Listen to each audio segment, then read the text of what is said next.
Truk di depan ini hanya karena kelebihan muatan sedikit, menyebabkan poros depan patah seketika. Pemilik truk juga segera menghubungi bengkel di Peshawar, agar tidak mengganggu waktu pengiriman. Setelah mekanik dengan cepat melepas roda depan, ternyata lubang poros patah menjadi dua bagian. Untuk kerusakan yang parah ini, mekanik perlu melanjutkan melepas bagian yang terputus, dengan tujuan utama mengeluarkan pecahan yang patah. Mengingat poros depan ini sudah tidak bisa digunakan, bagian depan truk harus menggunakan penyangga spiral untuk mengangkat roda depan truk sepenuhnya agar tidak terbebani. Untuk mencegah truk miring yang dapat mempengaruhi pekerjaan pembongkaran, roda depan biasanya tidak memiliki tenaga penggerak, jadi cukup melonggarkan baut dasar. Poros depan dapat dengan cepat dipisahkan sepenuhnya, agar tidak mengganggu waktu berharga pemilik truk. Mekanik juga dengan cepat membawa poros depan kembali ke bengkel, bersiap untuk mengganti poros secara terpisah. Setelah pengukuran dan penandaan yang teliti oleh mekanik, sekarang mereka akan menggunakan pemotong oksigen asetilen berkualitas tinggi, untuk memotong lubang poros yang patah.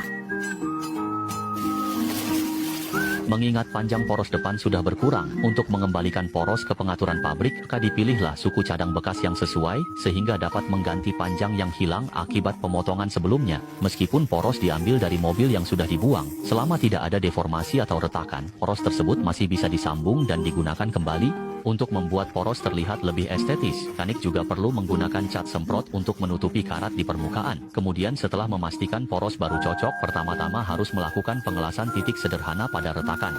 Dengan cara ini, dapat menggunakan pengukur level untuk mengukur, untuk mencegah poros mengalami pergeseran, seperti pengelasan dengan area kontak yang lebih besar ini. Mekanik akan memperbesar celah dengan elektroda, untuk memastikan bagian dalam terisi penuh dengan pengelasan. Inilah alasan mengapa satu sisi harus dilas sepenuhnya. Harus memastikan kekuatan pengelasan. Sudut poros tidak mengalami pergeseran. Setelah pengelasan penuh yang teliti oleh mekanik, juga perlu memukul untuk menghilangkan lapisan obat di permukaan. Namun, karena permukaan las sangat kasar, bekas las yang menonjol perlu dihaluskan. Meskipun kepala poros depan sekarang sudah disambung, kuatan keseluruhannya masih belum memenuhi persyaratan penggunaan. Untuk meningkatkan kekerasan kepala poros, tukang perlu memanaskannya dengan arang. Tujuan utamanya adalah melakukan proses tempering pada kepala poros, hingga dapat menghilangkan tegangan internal yang dihasilkan saat pengelasan.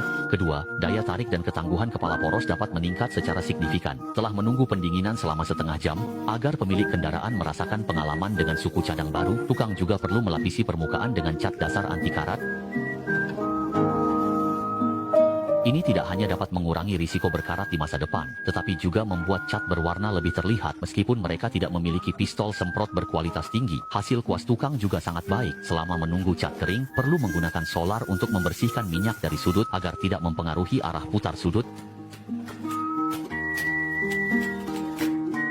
Dengan cepatnya tukang mengamankan poros vertikal. Sekarang mereka harus mengirimkan poros depan yang telah diperbaiki kembali ke lokasi menggunakan truk berkualitas tinggi mereka. Selanjutnya, poros depan perlu dipasang kembali ke tempatnya. Meskipun pekerjaan perbaikan di pinggir jalan ini sangat rumit, untungnya mereka memiliki banyak tenaga, sehingga proses pemasangan berjalan dengan lancar. Meskipun mereka tidak memiliki kunci pas lithium yang layak, pengalaman perbaikan para tukang selama bertahun-tahun memungkinkan mereka untuk dengan cepat mengencangkan mur sepenuhnya. Untuk memastikan bantalan sudut yang telah dibersihkan lebih lancar, tukang juga perlu mengoleskan pelumas baru untuk mencegah keausan akibat suhu tinggi saat berputar.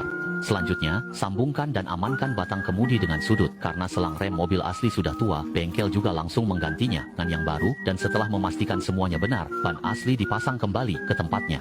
Setelah melepaskan tekanan dari dongkrak yang mendukung bagian bawah, maka truk self-dumping dengan jembatan yang terputus ini sudah selesai diperbaiki. Menurutmu, bagaimana perbaikan poros depan seperti ini?